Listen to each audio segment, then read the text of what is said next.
මේ වීඩියෝ එකෙන් අපි කතා කරන්න යන්නේ මේ මයික්‍රෝ වොලට්ස් කියන කන්සෙප්ට් එක ගැන. ඇත්තටම මීට කලින් ගැන මයික්‍රෝ වොලට්ස් ගැන කතා කරන්න කලින් ගොඩක් වැදගත් ක්‍රිප්ටෝ සම්බන්ධ කන්සෙප්ට්ස් ටොපික්ස් කතා කරන්න තියෙනවා. නමුත් මේ දෙවනි වීඩියෝ එකෙන් එකපාරටම මම මේ මයික්‍රෝ වොලට්ස් කියන ටොපික් එක ගත්තේ ඒක විශේෂ හේතුවක් නිසා. ඒ හේතුව තමයි මේ ජනප්‍රිය මයික්‍රෝ වොලට් සයිට් එකක් වන ෆොසට් පේ කියන සයිට් එක දැන් සති දෙකකට දෙකන පහුගිය මාර්තු 14 වෙනිදා හැක් වෙලා තිබුණා. ඒ හැකින් ඉන්සිඩන්ට් එකත් එක්ක ඒ ගැන වීඩියෝ එකක් කරන ගමන්ම මේ මයික්‍රෝ වොලට්ස් ගැන කතා කරන්න ඕන කියලා තමයි මම ප්ලෑන් කළේ. එතකොට ඒ සම්බන්ධ රෙකෝඩින් කීපයක් මම කළා. නමුත් ඒක පබ්ලිෂ් කරගන්න බැරි වුණා කාර්යබහුලත්වයෙන් හින්දා. නමුත් දැන් මම බැලුවේ කරගන්න බැරි වෙච්ච වීඩියෝ කොහොම හරි පබ්ලිෂ් කරන්න මේ ෆොසට් පේ ඉන්සිඩන්ට් එක ගැන සඳහන් කරමින්. ඇත්තටම මේ ෆොසට් පේ එකේ ඒ කියන්නේ මාර්තු 14 වෙනිදා මේ හැකින්ගෙන් පස්සේ සතියක් විතර කාලයක් යනකම් ඒ කියන්නේ මාර්තු 21 වෙනකම් ඒගොල්ලෝ මේ සයිට් එකේ ඩිපොසිට් කරන්න දුන්නේ නැහැ. ඒ වගේම විත්ඩ්‍රෝ සමහර අය කියනවා විත්ඩ්‍රෝත් කරන්න දුන්නේ නැහැ කියලා. ඒ කියන්නේ ලොක් කරලා තිබ්බ කියලා වොලට්ස්. කොහොමුණත් සතියකින් පස්සේ මාර්තු 21 වෙනකොට මේ සයිට් එක යථා තත්ත්වයට පත් කරලා තිනවා. ඒ සතිය ඇතුළත මෙතන ඒගොල්ලෝ මෙතන නෝටිස් එකක් පෙන්වනවා මේ සිකියුරිටි ඉන්සිඩන්ට්ස් එක ගැන. දැන් ඒක අයින් කළා. ඒක හැබැයි මම කලින් වීඩියෝ රෙකෝඩ් කරද්දී ඒක රෙකෝඩ් කරලා තිබ්බා. මේ තියෙන්නේ නෝටිස් එක. උඩට පේනවා ඉතින් සිකියුරිටි ඉන්සිඩන්ට් කියලා තියෙනවා. මෙතන ඒගොල්ලෝ කියන දින විදිහට ලක්ෂ 6කට වැඩි ඩොලර් ලක්ෂ 6ක් විතර ලොස් වෙලා තියෙනවා. ඒගොල්ලන්ගේ හොට් වොලට්ස් කම්ප්‍රොමයිස් වෙලා කියලා. කියන්නේ හොට් වොලට්ස් කියන්නේ මේ ඔන්ලයින් වොලට්ස් වලට ට්‍රාන්සැක්ෂන් සාමාන්‍යයෙන් ගොඩක් කරන ඒවා. ඒ කියන්නේ මේ වොලට්ස් වර්ග ගැනත් අපි ඉස්සරහට කතා කරනවා. කොහොම නමුත් මේ කම්ප්‍රොමයිස් වෙලා කියන්නේ ඒකේ තියෙන තොරතුරු එළියට ගිහිල්ලා කොහොම හරි ඒ කියන්නේ හැක ඒවා හොරකම් කර ඒක කොහොම හරි අරගෙන ඒ තොරතුරු පාවිච්චි කරලා එයා හොරකම් කරලා තියෙනවා මේක ඇතුලේ තියෙන ක්‍රිප්ටෝ. ඔයාලට පේනවා breakdown of the hacked funds කියලා මෙතන පෙන්නලා තියෙනවා මේ bitcoin 3.58ක්. ඇතන 3.58 කියන ලොකු ගාණක් bitcoin. ඒ කියන්නේ ඩොලර් 2,19,000ක්. මේ වරහන් ඇතුලේ ඒගොල්ලෝ පෙන්නනවා US ඩොලර් ගාණ. ඒතර Tron USDT Dash ඒ වගේ bitcoin cash ඔය වගේ අදාළ cryptocurrencies වර්ග ගොඩක් එක හැක් වෙච්ච ප්‍රමාණය කියන්නේ හොරකම් කරපු ප්‍රමාණය තමයි මේ පෙන්නලා තියෙන්නේ. ඉතින් මේ ඔක්කොම මේ wallet වලින් එළියට මේ හැක ගෙනහිල්ලා තියෙනවා. ඉතින් ඒ සමස්ත එකතුව ඩොලර් ලක්ෂ 6කට වඩා වැඩි කියලා තමයි ඒගොල්ලෝ කියන්නේ. කතා කරන්න ගොඩක් දේවල් තියෙනවා මේ මයික්‍රෝ වොලට් සයිට්ස් වෙන ෆොසට් පේ ගැන ඒ වගේ දේවල් ගැන මේ ඒගොල්ලෝ ඒ සම්බන්ධ රිවිව් එකකුත් දෙන්න ඕන. ඊට කලින් අපි බලලා ඉමු මොනවද මේ මයික්‍රෝ වොලට්ස් කියන්නේ කියලා. ඇත්තටම මයික්‍රෝ වොලට් සයිට් දැන් අපි ගත්තොත් ෆොසට් පේ එක උදාහරණයක් හැටියට අරගත්තොත් ඔයගලන්ට පේනවා මේක අර සාමාන්‍ය ඔන්ලයින් වොලට් වල වගේ ඕන ක්‍රිප්ටෝකරන්සිස් වර්ග ගොඩකට සර්විස් එක සපයනවා. ඔයගලන්ට පේනවා Bitcoin, Ethereum, Dogecoin, Litecoin ඒ වගේ මෙතන coins වර්ග 10කට ඒගොල්ලෝ සර්විස් එක සපයනවා. ඒ කියන්නේ ඒවා ස්ටෝර් කරලා තියාගන්න පුළුවන් කියලා ඔයගලන්ට පේනවා. නමුත් දැන් මේ වගේ තවත් වොලට්ස් තියෙන ඔන්ලයින් වොලට්ස් Coinbase වගේ වොලට්ස් තියෙනවා. Binance වගේ එක්ස්චේන්ජ් වලත් ඔයගලන්ට ස්ටෝර් කරලා තියාගන්න පුළුවන් ක්‍රිප්ටෝ. නමුත් මෙතන තියෙන විශේෂත්වය මයික්‍රෝ වොලට්ස් වල තියෙන විශේෂත්වය තමයි මයික්‍රෝ කියන වචනයෙන්ම ඔයගලන්ට තේරෙන්න ඕනේ. ඒ කියන්නේ මයික්‍රෝ කියන්නේ පොඩි ගණන් වල පොඩි ගණන් ස්ටෝර් කරන්න වගේම ට්‍රාන්සැක්ෂන් කරන්න පහසුකම් සපයන එක තමයි මයික්‍රෝ වොලට්ස් වලින් කරන්නේ. ඒ කියන්නේ මොකද හේතුව මේ Bitcoin, Ethereum වගේ නෙට්වර්ක්ස් වල ට්‍රාන්සැක්ෂන් ෆීස් ටිකක් වැඩි. ඒ කියන්නේ අපි හිතමුකෝ Bitcoin network එක උදාහරණයකට ගත්තොත් Bitcoin සතෝෂි 2000ක ට්‍රාන්සැක්ෂන් එකක් කරන්න අපිට අමාරුයි. මේ 2000ක් කරන සමහරවිට තවත් 2000ක් සතෝෂි වියදම් වෙන්න පුළුවන්. ඒ කියන්නේ ෆී එක 2000ක් යනවා. ඒතකොට ඒ වගේ ට්‍රාන්සැක්ෂන් එකක් පාඩුයි. දැන් Bitcoin සතෝෂි ලක්ෂයක් එකපාර එහා මෙහා කරනවා නම් අන්න එතකොට 2000ක් ගියා කියන එක පාඩු නෑ. ඒතකොට 98000ක් අපි ට්‍රාන්සැක්ෂන් එකක් කරලා තියෙනවා. ඉතින් ඒ හින්දා ෆී එක මේ නෙට්වර්ක් වල තියෙන ෆී එක හින්දා පොඩි ගානක ට්‍රාන්සැක්ෂන් එකක් කරන එක පාඩුයි. ඒ වගේම තමයි පොඩි ගානක ට්‍රාන්සැක්ෂන් මේ මයිනස් වෙරිෆයි කරන්න නැති ප්‍රශ්නකුත් තියෙනවා. හිතන්නකෝ Bitcoin කියන්නේ පොඩි ගානක් 1000ක් 2000ක් වගේ ගානක් වෙන්න පුළුවන්. සාමාන්‍ය 500කින් අඩු කොහොමටවත් නෑ කියලා කියන්නේ. ඒ වගේ එකක් ට්‍රාන්සැක්ෂන් එක කරාට පස්සේ මයිනස් මේ වගේ පොඩි මේ සතෝෂි ප්‍රමාණයක් වෙරිෆයි කරන්නේ නැහැ. ඉතින් දැන් මේ ෆොසට් පේ එක උනත් Bitcoin ගන්නවා නම් මිනිමම් විත්ඩ්‍රෝවල් එක සතෝෂි 10000ක් කියලා දෙන්නේ. කියන්නේ ඊට වඩා අඩු ට්‍රාන්සැක්ෂන් වෙරිෆයි වෙන්නේ නැහැ. ඉතින් ඒ ප්‍රශ්නේ කියන්නේ පොඩි ගානක් අපි සතෝෂි 500ක් විතර එහා මෙහා කළා කියලා. එතකොට ඒ සතෝෂි 500 මේ නෙට්වර්ක් එකේ වෙරිෆයි වුනේ නැත්නම් කන්ෆර්ම් වුනේ නැත්නම් ඒ ට්‍රාන්සැක්ෂන් එක කෙලින්ම නෙට්වර්ක් එක ඇතුලේ සතෝෂි වැනිෂ් වෙලා යනවා. මේවට කියන්නේ ඩස් ට්‍රාන්සැක්ෂන් කියලා. ඩස් දූවිලි වගේ ඒවන්නේ නෙට්වර්ක් එක ඇතුලේ අතුරුදහන් වෙලා යන්න පුළුවන්. ඉතින් එහෙම ප්‍රශ්නයක් තියෙනවා. ඉතින් ඒ හින්දා මේ ප්‍රශ්න දෙකටම මේ කියන්නේ මේ ට්‍රාන්සැක්ෂන් ෆීස් සහ පොඩි ගානක ට්‍රාන්සැක්ෂන් එකක් කරන්න බැරි ප්‍රශ්නෙට විසඳුමක් විදිහට තමයි මයික්‍රෝ වොලට්ස් කියන concept එක එන්නේ. මම මේක ගැන පැහැදිලි කරන්න පොඩි ඩයග්‍රෑම් එකක් හැදුවා. ඔයගලන්ට පේනවා මෙතන තියෙනවා වම් පැත්තේ blockchain based crypto network එක. ඒ කියන්නේ blockchain එක මූලික කරගත්ත ඕනම crypto network එකක් වෙන්න පුළුවන්. Bitcoin, Ethereum, Litecoin හරි. නමුත් මම මෙතනදී උදාහරණයක් ගන්නේ Bitcoin network එක. ඔයගලන්ට පේනවා Bitcoin වෙන එක Bitcoin network එක ඇතුලේ තියෙන මේ computers තියෙනවා. computers වල wallet තියෙනවා Bitcoin. ඒ wallet අතර යම්කිසි transactions වෙන්න පුළුවන්. ඒවා තමයි මේ network එක ඇතුලේ මේ රතු පාට ඉරි වලින් පෙන්වලා තියෙන්නේ. wallets අතර විවිධ transactions වෙනවා. හැබැයි මෙතන එහා පැත්තේ මේ කළු පාට කොටුවක් ඇතුලේ පෙනෙන micro wallet site එක. එතන මේ micro wallet site එක තියෙන විශේෂත්වය තමයි මේ blockchain එක යොදා නොගෙන පොඩි transaction verify කියන්නේ පොඩි transaction වල record තියාගන්න micro wallet එකට පුළුවන්. කොහොමද මේ වැඩේ කරන්නේ?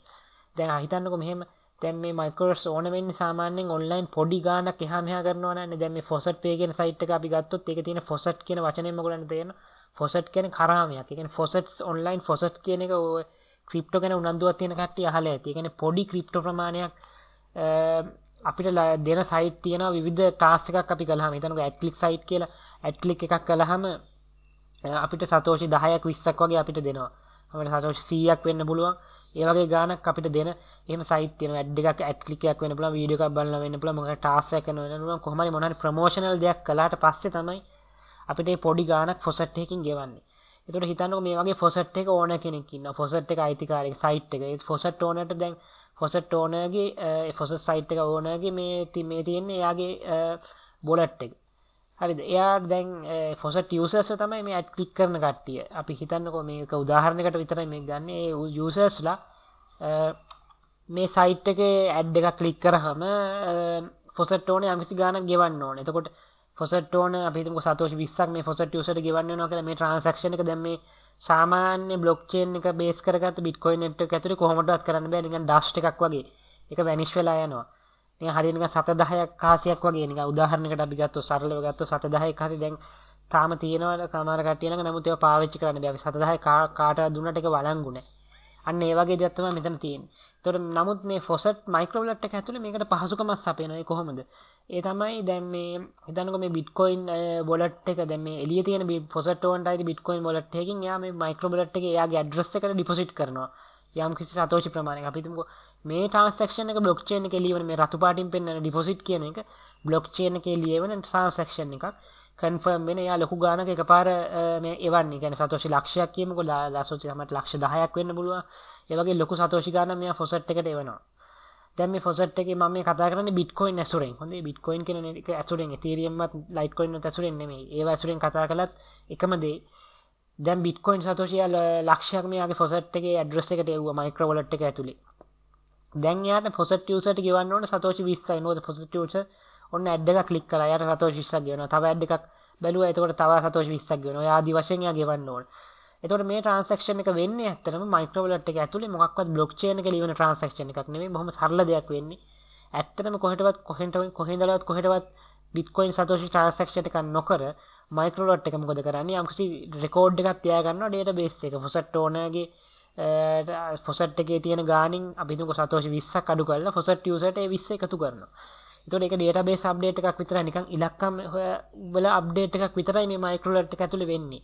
ඉලක්කම් නමුත් ඇත්තටම මේ blockchain එක ලියවෙන මොකක්වත් transaction එකක් වෙන්නේ නැහැ. දැන් මේක තව සරල උදාහරණයක් ඔයගොල්ලෝ තේරුම් කරොත් දැන් අපි බැංකුව ගන්නකො. දැන් බැංකුවක අපි හිතමු කෙනෙක් රුපියල් ලක්ෂයක් දානවා කියලා. ඒතකොට ඒ රුපියල් ලක්ෂේ එයාගේම ලක්ෂ කියලා වෙනම සේප්පුවක දාලා ඉවර වෙලා වෙනම තියන්නේ නැහැ. තේරෙනවද? ඒ සල්ලි ෆිසිකලි තියන්නේ නැහැ. නෝට්ටු ටික ලක්ෂ නෝට්ටු ටික අරගෙන වෙනම සේප්පුවක දාලා එහෙම තියන්නේ නැහැ. තේරෙනවද? ඒවා ඒ බැංකුව ආයෝජනය කරනවා, පොලියට දෙනවා, ඒ වගේ කරනවා. එතකොට අපි හිතමුකෝ එක්කෙනෙක් එයාගේ ළඟ තියෙන account එකේ තියෙන ලක්ෂයෙන් තව කෙනෙක්ට 10000ක් අරිනවා තව account එකකට transaction එකක් කරනවා 10000ක් අරිනවා online. ඒ වගේ transaction එකකදී බැංකුව කරන්නේ නිකම්ම database update එකක් විතරයි. අරයාගේ database එකේ තියෙන ලක්ෂයෙන් 10000ක් අඩු කරලා අනිත් එක්කෙනාගේ එකට 10000ක් එකතු කරනවා. නිකන් ඉලක්කම් හුවමාරුවක් විතරයි. ඉලක්කම් අප්ඩේට් කිරීමක් විතරයි database එකේ වෙන්නේ. digital update එකක්. ඇත්තටම ෆිසිකලි මේ කෙනෙක්ගේ ලක්ෂයක් වෙනම තියෙනවා සේප්පුවගේ ලක්ෂයෙන් 10000ක් අරගෙන ෆිසිකලි නෝට්ටු ටිකක් අරගෙන අනිත් කෙනාගේ සේප්පුවට මාරු කරනවා වගේ දෙයක් වෙන්නේ නැහැ. බැංකුව කරන්නේ නිකන් රෙකෝඩ් තියා ගැනීමක් විතරයි ඩේටාබේස් එක. නමුත් අවශ්‍ය වෙලාවට ඒ රෙකෝඩ් වලට අනුව කවුරු හරි ඉල්ලුවොත් ෆිසිකලි සල්ලි අපිට ATM එකේ සල්ලි ගන්නවා කියලා. ඒ වගේ වෙලාවක බැංකුව ඒක දෙනවා. තේරෙනවද? ඒක අන්න ඒක තමයි මෙතනදී මේ වගේ දෙයක් තමයි මයික්‍රෝලෙට් එකක් ඇතුලේ වෙන්නේ. ෆිසිකලි මේ බ්ලොක් චේන් එකේ ලියවෙන්නේ නැහැ මුකුත්. දැන් ෆොසට් යූසර්ට ඊට පස්සේ පුළුවන් යම් කිසි සතෝෂි ගන්න එකතු වුණාට පස්සේ කියන්නේ බ්ලොක් චේන් එක ඇතුලේ කරන්න පුළුවන් මට්ටමේ ට්‍රාන්සැක්ෂන් එකක්. අපිට සතෝෂි 10000ක් විතර එකතු වුණාට පස්සේ ෆොසට් යූසර්ට පුළුවන් ඒක විත්ඩ්‍රෝ කරගන්න යාගේ බ්ලොක් චේන් එක ඇතුලේ වොලට් එකට. ඒතර මේ රතු පාටින් පේන විත්ඩ්‍රෝ එක සාමාන්‍ය විදිහට බ්ලොක් චේන් එකේ ලියවෙන විත්ඩ්‍රෝ එකක්. ඉතින් ප්‍රශ්නේ නැතුව ෆොසට් යූසර්ට මයික්‍රෝලෙට් එකෙන් විත්ඩ්‍රෝ කරන්න පුළුවන් එයාගේ ඇඩ්‍රස් එකකට. දැන් මේ ෆොසට් පේ සයිට් එකට ගිහිල්ලා බැලුවොත් ඒගොල්ලන්ගේ ෆීස් ගැන ඔයගොල්ලන්ට පේනවා. ඒගොල්ලන්ගේ මිනිමම් විත්ඩ්‍රෝවල් එක බිට්කොයින් නම් මිනිමම් විත්ඩ්‍රෝවල් එක නෝමල් කරනවා නම් ඒ කියන්නේ ටිකක් වෙලා යන විත්ඩ්‍රෝවල් එකක් නම් ඒ කියන්නේ අපිට කලබලයක් නැතුව විත්ඩ්‍රෝ කරගන්න ඕන නම් බිට්කොයින් 10000ක් පුළුවන් අවම විත්ඩ්‍රෝ කරන්න. ඒකට හැබැයි ෆී එක බිට්කොයින් සතෝෂි 3000ක් යනවා. බිට්කොයින් සතෝෂි 10000ක් ෆී එක සතෝෂි 3000ක්. එතකොට ඔයගොල්ලන්ට තේරෙන්න ඕන ලොකු ෆී එකක් 10000 ට්‍රාන්සැක්ෂන් 3000ක් කියන්නේ ලොකුට 130ක් විතර ලොකු ෆී එකක් යනවා. ඒක එච්චර ලාභදායක නෑ. මම කිව්වා පොඩි ගාණක් ට්‍රාන්සැක්ෂන් කරන එක. ඊළඟට මේ ප්‍රයොරිටි විත්ඩ්‍රෝවල් කියන්නේ ඒ කියන්නේ ඉක්මනට මේ ට්‍රාන්සැක්ෂන් එක කරන්න ඕන නම් බිට්කොයින් 70000ක්වත් ඔයගොල්ලෝ විත්ඩ්‍රෝ කරන්න ඕන. ඒකට යන කොස්ට් එක ෆී එක බිට්කොයින් 40000ක් 70000කට 40000ක්. ඒ කියන්නේ 150කටත් වැඩි ෆී එකක් නේ. එතකොට ඔයගොල්ලන්ට පේනවා මේ වගේ පොඩි ගණන් ප්‍රයොරිටි විත්ඩ්‍රෝ එකක් කරන එක නම් කොහොමත් පාඩුයි. මොකද හේතුව දැන් මේ කියන ගණන් ප්‍රසන්ටේජස් නෙමෙයි මතක තියාගන්න. මේ ගාන 40000ම තමයි මෙතන ෆී එක 3000 නම් 3000ම තමයි. ඉතින් ඒකයි. ඒ කියන්නේ දැන් ඔයා මේ ප්‍රයොරිටි විත්ඩ්‍රෝවල් එකක් කරනකොට ඔයා බිට්කොයින් එකපාර ලක්ෂ 10ක් විතර කරනවා නම් ඒත් යන්නේ 40000ක් තමයි බිට්කොයින්. තේරෙනවද? ඒක ප්‍රසන්ටේජ් එකකට වැඩි වෙන්නේ නැහැ. එහෙනම් ඒකයි මම කියන්නේ මේ නෙට්වර්ක් එක ඇතුලේ ෆී එක එකම ගාණක් වෙන්නේ. නමුත් එතකොට ඒකෙන් ඔයගොල්ලන්ට තේරෙන්න ඕන ලොකු ගාණක් විත්ඩ්‍රෝ එකක් එකපාර කරනවා නම් තමයි ලාභදායක වෙන්නේ. පොඩි ගාණක් කරනවා නම් පාඩුයි. එතකොට අනිත් එතීරියම් ගැන කතා කරන්න දෙයක් නැහැ. එතීරියම් ඇවිල්ලා ගොඩාක්ම ෆී වැඩි. එතීරියම් බිට්කොයින් දෙකේම නෙට්වර්ක් ෆීස් ගොඩාක් වැඩි. ට්‍රාන්සැක්ෂන් ෆීස් දැන් මේ ෆොසට් පේ සයිට් එකේ ෆීස් ඊටත් වඩා වැඩි. ඒ කියන්නේ මොකද ෆොසට් පේ එකේ ඒගොල්ලෝ යම් කිසි ප්‍රොෆිට් එකක් තියාගෙන මේ ට්‍රාන්සැක්ෂන් කරන්නේ. අනිත් එක ෆොසට් එක පොඩි ට්‍රාන්සැක්ෂන් කරන්නේ. පොඩි ට්‍රාන්සැක්ෂන් කියන්නේ වෙරිෆයි කරගන්න අමාරු ට්‍රාන්සැක්ෂන්. ඉතින් ඒකට ෆී එක ගොඩක් වැඩි වෙනවා. දැන් ඔයගොල්ලන්ට පේන ඩොජ්කොයින් ලයිට්කොයින් වල වගේ ගොඩක්ම ෆී අඩුම ඒවා තමයි ඩොජ්කොයින් ලයිට්කොයින්. ඒකට ෆොසට් පේ එකේ මම හිතන්නේ මේ කොයින් සැප් කියන ෆීචර් එක තියෙනවා. ඒ කියන්නේ ඔයගොල්ලන්ට කොයින්ස් වෙන කොයින් එකකට කන්වර්ට් කරන්න පුළුවන්. ඔය හිතන්නකෝ ඔයාලගේ සතෝෂි 2000ක් විතර එකතු වුණා කියලා බිට්කොයින් සතෝෂි. ඔයාලට ඒක ඩොජ්කොයින් හරි ලයිට්කොයින් හරි කරලා ගන්න එක ලාභදායකයි කියලා මම කියන්නේ. මොකද එතකොට මේ ලයිව් ඔයගොල්ලන්ට පේනවා ඩොජ්කොයින් නම් 50ක් පුළුවන්. 50ක් ගන්න වියදම යන්නේ ෆී එක යන්නේ එක ඩොජ්කොයින් එකයි. එතකොට ලයිට්කොයින් නම් ලක්ෂයක්වත් තාම තියෙන්න ඕන සතෝෂි ලයිට්කොයින් සතෝෂි. ඒ කියන්නේ ලිතෝෂි ලක්ෂයක් තියෙන්න ඕන. ඒකට යන්නේ ලිතෝෂි 5000ක වගේ වියදමක්. ඉතින් ලයිට්කොයින් මාරම ලාභදායකයි අනිත් ඒවටත් එක්ක බලනකොට. නම් මේ ෆොසට් පේ එක ඇතුළේ නම් ඩොජ්කොයින් වලින් විත්ඩ්‍රෝ කරන එක තමයි ලාභදායකම එක තමයි ඩොජ්කොයින් කියලා කියන්නේ. ඉතින් එක තමයි දැන් මේ මයික්‍රෝබට් සම්බන්ධව ඔයගොල්ලන්ට කියන්න තියෙන ඊළඟට මේ මයික්‍රෝබට් සයිට් ගැන පොඩ්ඩක් අපි බලමු. ඒවේ අනිත් කට්ටියේ සයිට්ස් ගැන මොනවද කියලා තියෙන්නේ කියලා. මම දැන් පොඩ්ඩක් මේ Trustpilot කියන සයිට් එකට ගියා. ඒකේ ෆොසට් පේ එක රිවිව්ස් බලන්න. ඔයගොල්ලන්ට පේනවා මේ ෆොසට් පේ එකේ 3.1යි තියෙන්නේ. කියන්නේ ඇවරේජ් මට්ටමක් තියෙන්නේ. තරු 3ක් වගේ තියෙන්නේ. කියන්නේ එච්චරම සර්විස් එක හොඳ නැහැ වගේ තත්ත්වයක් තියෙන්නේ. දැන් stupid update කියලා තියෙනවා 5කට කලින් they scam your funds මේක ස්කෑම් එකක් කියලා තියෙනවා. minimum withdraw is too high stupid කියලා තියෙනවා. minimum withdraw කරන ගොඩක් වැඩි තමයි ඒක ඇත්ත. ඉතින් මේ වගේ තියෙනවා. මේ වගේ එක එක රිවිව්ස් නෙගටිව් පොසිටිව් දෙකම මේ ග්‍රේට් කියලා තියෙනවා එක්කෙනෙක්. බෙස්ට් මයික්‍රෝවලට් කියලා තියෙනවා. සාමාන්‍යයෙන් මට නම් ඇත්තටම මේ මං කලින් මේ ෆොසට් පේ එකට යවලා ෆොසට් පේ එක හරහා ගත්ත ෆන්ඩ්ස් කියපු විදිහටම විත්ඩ්‍රෝ වුණා. කිසිම ප්‍රශ්නයක් උනේ නැහැ. ඒ හින්දා නමුත් දැන් තියෙන තත්ත්වය කොහොමද දන්නේ? මම හැක් එකෙන් පස්සේ මොකක් වෙලාද කියන්නත් බැහැ. ඉතින් මම දැක්ක එක්කෙනෙක් කියලා තිබ්බා මේ හැක් එක ගැනත්. ඒ කියන්නේ ඒගොල්ලෝ කියලා තිබ්බා මේ හැක් එක මේ තියෙන්නේ මේ හැක් එක මේ සෙල්ෆ් ක්ලේම්ඩ්. ඒ කියන්නේ මේ මෙයා කියන විදිහට ඒක ඒගොල්ලොම කරපු එකක් වෙන්න පුළුවන්. ඒක වෙන්නත් පුළුවන්. ඒ කියන්නේ හැක් කරනවා හැක් කළා කියලා බොරුවට කියලා නේ යම්කිසි වංචාවක් කරනවා වෙන්නත් පුළුවන් හැක් සයිට් එක. ඒගොල්ලෝ හැක් වෙලා නැහැ. ඒගොල්ලෝ කියනවා බොරුවට හැක් වෙලා කියලා වගේ. සමහර සයිට් සමහරට පාඩු වුණාම එහෙම කියනවා තමන්ගේ සයිට් එක හැක් වුණා කියලා බොරුවට. ඒ වගේ කොහොමද මම නම් දන්නේ නැහැ මේ හැකින් ඉන්සිඩන්ට් එකෙන් පස්සේ මොකක්ද තත්ත්වය කියලා. නමුත් ඊට කලින් නම් මගේ විද්‍රෝ ඔක්කොම ඇවිල්ලා තියෙනවා. දැන් මම නම් දැන්ට කිසිම මේ කියන්නේ කොයින්ස් ප්‍රමාණයක් තියාගෙන නැහැ. ෆොසට් පේ එක ඇතුලේ ලොකු කොයින්ස් ප්‍රමාණයක් තියාගෙන නැහැ. ඒ කියන්නේ මම නම් කියන්නේ මේ මයික්‍රෝ සයිට් එකක ඒ කියන්නේ ගොඩක් වෙලාවට තියන්න හොඳ නැහැ. ගොඩක් කල් ඉක්මනටම එක මිනිමම් විද්‍රෝ එකට ආපුවම ෆී එක වැඩි වුණත් ඔගොල්ලෝ ඔයගොල්ලන්ගේ හොඳ වොලට් එකකට يعني පිළිගත් වොලට් එකකට Coinbase වගේ එකකට යවන එක තමයි හොඳ. ෆොසට් පේ එකේ ගොඩාක් ඔයගොල්ලන්ගේ ෆන්ඩ් තියාගන්න යන්න එපා. ඉක්මනට ඒවා වෙන තැනකට යවන්න මිනිමම් විද්‍රෝ එකට ආවට පස්සේ. ඊළඟට තව එකක් තිබ්බා මේ coin pot කියලා. coin pot කියන වොලට් එක මයික්‍රෝ වොලට් එක මේ වෙනකොට coin pot co මේ කියන මේ මයික්‍රෝ වොලට් එක මේ වෙනකොට නැහැ. ඒ කියන්නේ ඒක ඒගොල්ලෝ ඒ සයිට් එක ෂට් ඩවුන් කළා. ඒගොල්ලෝ ඒක අයින් කරගත්තා. මට හිතෙන්නේ ඒගොල්ලෝ මේක ෂට් ඩවුන් කරන්න කලින් කියලා තමයි ෂට් ඩවුන් කළේ. කියන්නේ දැනුවත් කරලා එකපාරට හොර විදිහට අයින් වුණා නෙමෙයි. කොහොම නමුත් ඔයගොල්ලන්ට පේනවා ඒගොල්ලන්ගේ රිවිව්ස් අන්තිමයි මේ පුව තියෙන්නේ. ඒ කියන්නේ තේරෙනවද 2.3යි මේ වෙනකොට තියෙන්නේ. ඒ ෂට් ඩවුන් එකත් ඒකට හේතුවක් වෙන්න ඇති. දැන් මුලදී නම් ඒගොල්ලන්ට හොඳ එක්සලන්ට් රිවිව්ස් තිබ්බා. ඒගොල්ලෝ අක පටන් ගත්ත කාලේ දැමුත් ෂට් ඩවුන් එකට කිට්ටු එක ගොඩක් lost all my dogecoins. මේ මෙයා කියනවා ලොකු dogecoin ගානක් එයාට සයිට් එක ඩවුන් වුණාට පස්සේ නැති වුණා කියලා ස්කෑම් කියලා කියනවා. ඒ වගේ thank you coin pot කියලා කෙනෙක් කියලා තියෙනවා. ඒ කියන්නේ මෙයා කියන විදිහට නම් ඇත්තට මෙයාට සයිට් එක වහන්න කලින් ට්‍රාන්සැක්ෂන් දීලා ඒක තිබ්බ එක විත්ඩ්‍රෝ දීලා තියෙනවා. එහෙම කියපු කට්ටිය ගොඩක් ඉන්නවා. ඒ සයිට් එක වහන්න කලින් සයිට් එකේ තිබ්බ සල්ලි මේ කොයින් ටික ඔක්කොම ඒ බොලට් එකට දුන්න කියලා කට්ටිය ඉන්නවා. නමුත් ගොඩක් කට්ටිය කියනවා සයිට් එක වහද්දී ඒගොල්ලන්ගේ සල්ලි දැන් නැති වෙලා ඒක හම්බුනේ නැහැ කියන කට්ටියත් ඉන්නවා ගොඩක්. ඉතින් මෙතන කියන තියෙනවා මේ බලන්න මේ started as honest but ended as bunch of thieves කියලා කියනවා. honest විදිහට පටන් ගන්න දැන් හොරු වෙලා කියලා කියනවා. ඒ කොහොම නමුත් ඒ වගේ රිවිව්ස් තියෙනවා. ඊළඟට තව එකක් තිබ්බා එක්ස්ප්‍රස් ක්‍රිප්ටෝ කියන එක්ස්ප්‍රස් ක්‍රිප්ටෝ කියන්නේ අනිත් මයික්‍රෝවොල්ට් සයිට් එක. එක්ස්ප්‍රස් ක්‍රිප්ටෝ කියන එක මේ තියෙන්නේ expresscrypto.io කියන එක. මේ සයිට් එක නම් සාමාන්‍යයෙන් අර දෙකටම වඩා හොඳ රිවිව්ස් තියෙන ඇවරේජ් තියෙනවා 3.4ක්. ප්‍රොසෙස් පේ එක 3.2යි තිබ්බේ. කොහොම නමුත් මේක එක්සලන්ට් රිවිව්ස් තියෙනවා ටිකක් 56ක් විතර වගේ සාමාන්‍යයෙන්. නමුත් පටන් ගන්නකොටම read this before deposit කියලා කෙනෙක් කියලා තියෙනවා. තරුවක් කියලා. හොඳ නැහැ. awesome කියලා තියෙනවා. Joel Fossis my fake site as Faucet pay කියලා කෙනෙක් කියලා තියෙනවා. කොහොම නමුත් මේ Faucet pay express crypto වගේ site වල මුල් කාලේ නම් හොඳ reviews තිබුණා, positive reviews. නමුත් දැන් ඔයගොල්ලන්ට පේනවා මේ හැම site එකම වගේ negative reviews වැඩි ගොඩක් average poor වගේ reviews තියෙන්නේ.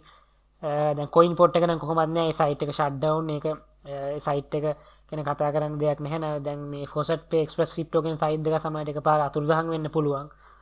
මොකද දැන් මේක දැන් මේ මයික්‍රෝවර්ට් සයිට්ස් ගොඩක් වෙලාවට ඒ කියන්නේ පොඩි සතෝෂි ගානක් එහා මෙහා කරන්න හදලා තියෙන්නේ. දැන් ඉතින් ඒවට යන ෆී එක දැන් වැඩි ටිකක්. මේ පහුගිය දවස්වල දැන් මේ Bitcoin Ethereum වගේ ගොඩාක් එකපාරටම ගණන් වැඩි වුණ හින්දා පහුගිය අවුරුද්දේ ඒවත් එක මේ Faucet sites වල තියෙන තත්ත්ව ගොඩක් පහළ බහැලා තියෙනවා. ඉතින් මේවට මේ ඒ කියන්නේ මයික්‍රෝවර්ට්ස් වලට Faucet site වලින් ගෙවන්නේ නැහැ ගොඩක්. ඉතින් ඒ කියන්නේ සතෝෂි 20 30 වගේ ගෙවන ගණන් අඩු කරන්න තියෙනවා. ඉතින් සතෝෂි සමහරට ඇඩ් එකකට සතෝෂි 1 2 ගෙවන Bitcoin සතෝෂි 1 2 3 ගෙවන site උත් තියෙනවා, ad click sites. සමහරලාට ඒවා ඒ කියන්නේ ගායම් කිසි ගණන් එකතු වෙන්න ඕනේ. ඒක එකතු වෙන්න ගොඩාක් කල් යනවා. ඉතින් Faucet එකට කියන්නේ Faucet Pay එකේ රෙජිස්ටර් වෙලා තියෙන Faucets ෂුවර් කරන්න බෑ ඒ Faucet වලින් ගෙවයිද කියලාත්. ඉතින් ඒ වගේ ප්‍රශ්න තියෙනවා. ඉතින් කොහොමද ඉතින් මං කියන්න තියෙන මේ පොසට් සයිට් මේ මයික්‍රෝවර්ට් සයිට් වල ගොඩක් දවස් ඔයගලන් ක්‍රිප්ටෝ තියාගන්න එපා මිනිමම් විත්ඩ්‍රෝ එකක් ආපු ගම ඉක්මනට විත්ඩ්‍රෝ කරගන්න මොකද මේ සයිට් කොයි වෙලාවෙ අතුරුදහන් වේද කියන්න බෑ දැන් තියෙන තත්ත්වය අනුව ඉතින් ඒක තමයි මේ මයික්‍රෝවර්ට් සම්බන්ධ කතන්දරේ ඒත් එක්කම මම මේ වීඩියෝ එක අවසන් කරනවා ඉස්සරහට ගොඩක් වැදගත් ටොපික්ස් මේ ක්‍රිප්ටෝ ගැන කතා කරන්න බලාපොරොත්තු වෙනවා අපි ඉස්සරහට මේ ඉතින් අපිව සබස්ක්‍රයිබ් කරන්න ඒ වගේම මේ වීඩියෝ එකට කැමති නම් ලයික් කරන්න අකමැති නම් ලයික් කරන්න කමෙන්ට් එකක් දාලා ෆීඩ්බැක් එකක් දෙන්න වීඩියෝ එකේ හොඳ නරක ගැන එහෙනම් තවත් වීඩියෝ එකකින් හමු වෙමු